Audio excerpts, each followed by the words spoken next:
Hello, I am back to teach you about parallel circuits now.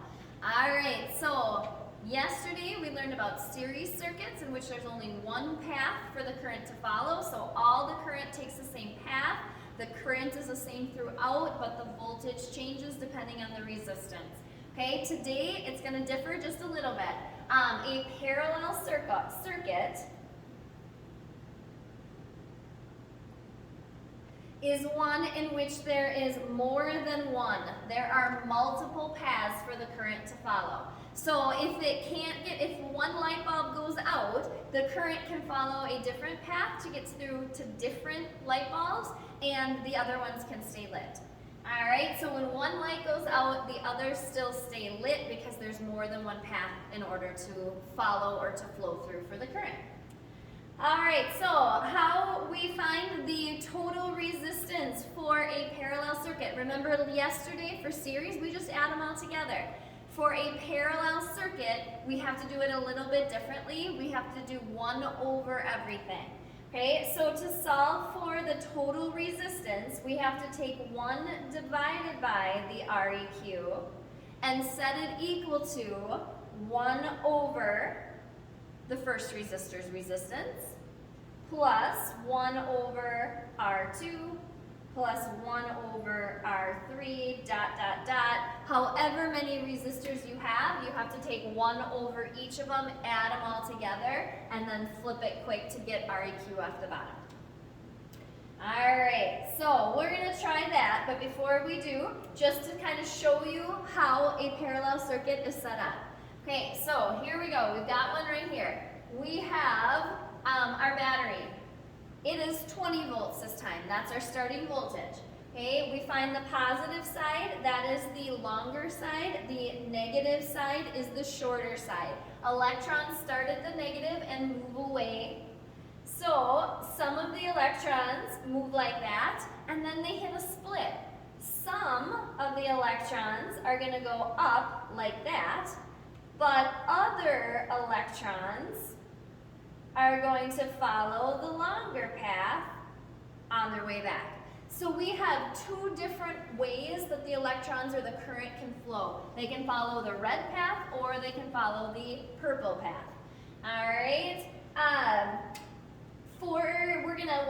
We're gonna skip over the 2 bullets and we're gonna come back to it in just a second. Okay, first thing we're going to do is try and set up the total resistance for this circuit above. I have 2 resistors that I'm going to have to do 1 over, and then I'm going to set that equal to 1 over Req. Okay, so find the total resistance. 1 over Req equals 1 over resistor 1, which is 20, plus 1 over resistor 2, which is 30. So into my calculator, I am going to type in 1 divided by 20, hit enter, plus 1 divided by 30, hit enter. You are going to get a little decimal, which I think I got 0.0833.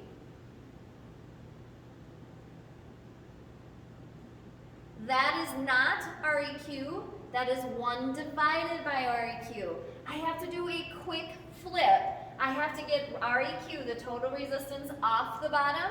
So I have to take 1. I'm cross-multiplying and dividing. You always take 1 divided by this part right there. It will flip Req off the bottom, and you should find that the total resistance is equal to 12 ohms.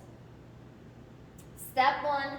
Find the total resistance. It's just a little bit harder this time because you have to do 1 over, get your decimal, and then set it equal to that, do the flip, cross multiply and divide to get the total resistance.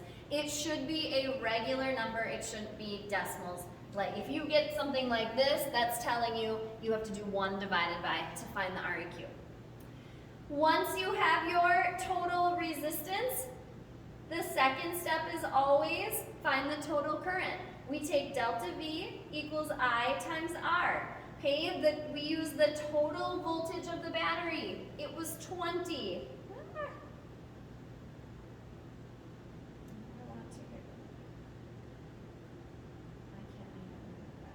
There we go. Okay, sorry. total voltage of the battery, 20, equals I times the total resistance, which I just found to be 12. When I divide 20 by 12, I find that my total current is 1.67 amps. All right, same two steps. Even though we're now working with a parallel circuit, same two steps. You first find the total resistance, and then you find the total current using the voltage of the battery. Okay, from here, we are going to find, just like we did before, we're going to find the current and the voltage drop for each resistor.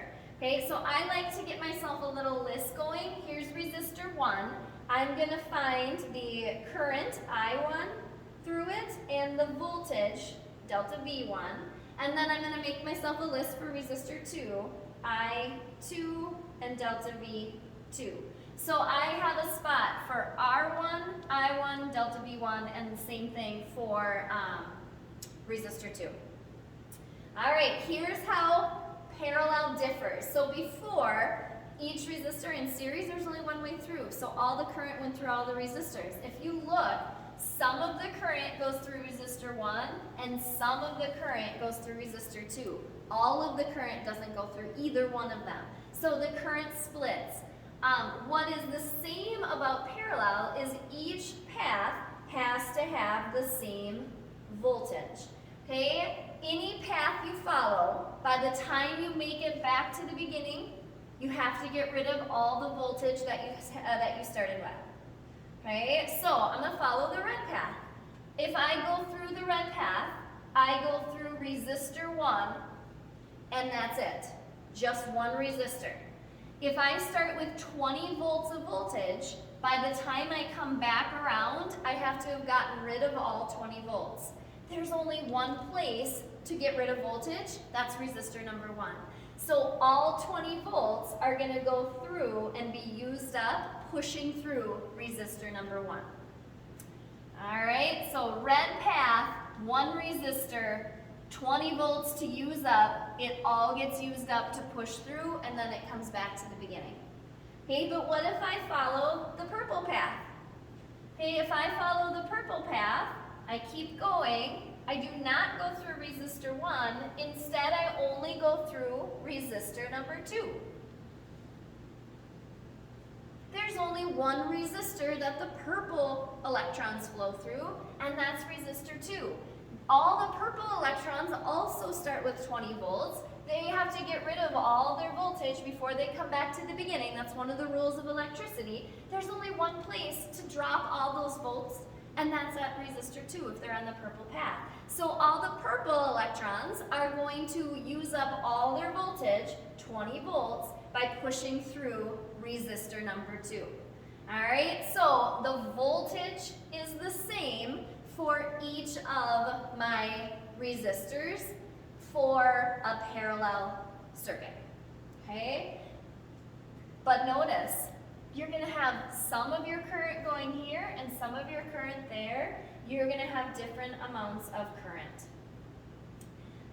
And that is because it's easier for current to flow through lower resistance. It has less resistance, so more of the current's going to follow the red path and less of it's going to follow the purple path. Mathematically, we can figure that out by using delta V equals I times R. Okay, I think you guys have kind of space to do it right here. I am just going to do it off to the side so I don't have to keep sliding my thing. I'm going to go in colors. So I'm going to start with the red path. Okay, as I follow the red path, that is resistor 1.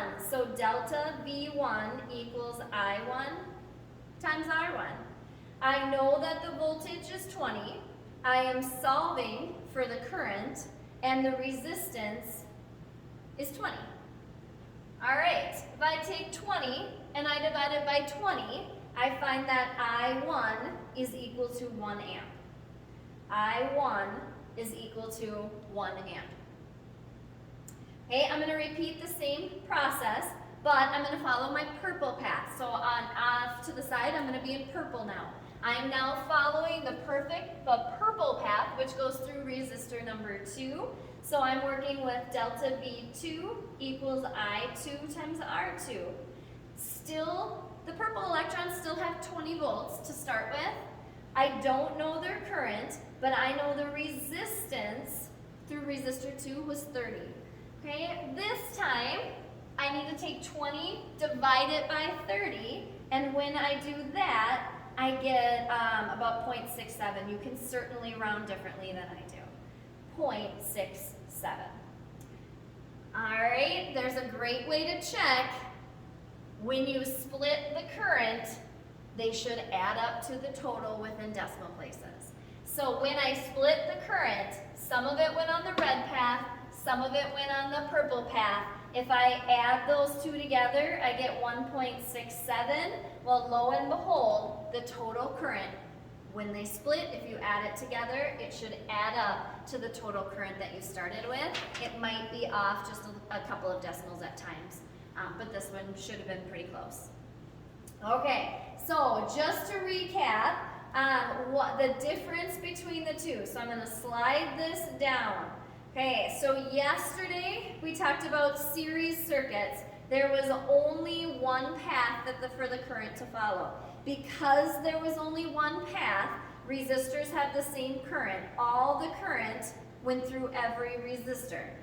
But resistors have different voltage because it takes more voltage to push through more resistance.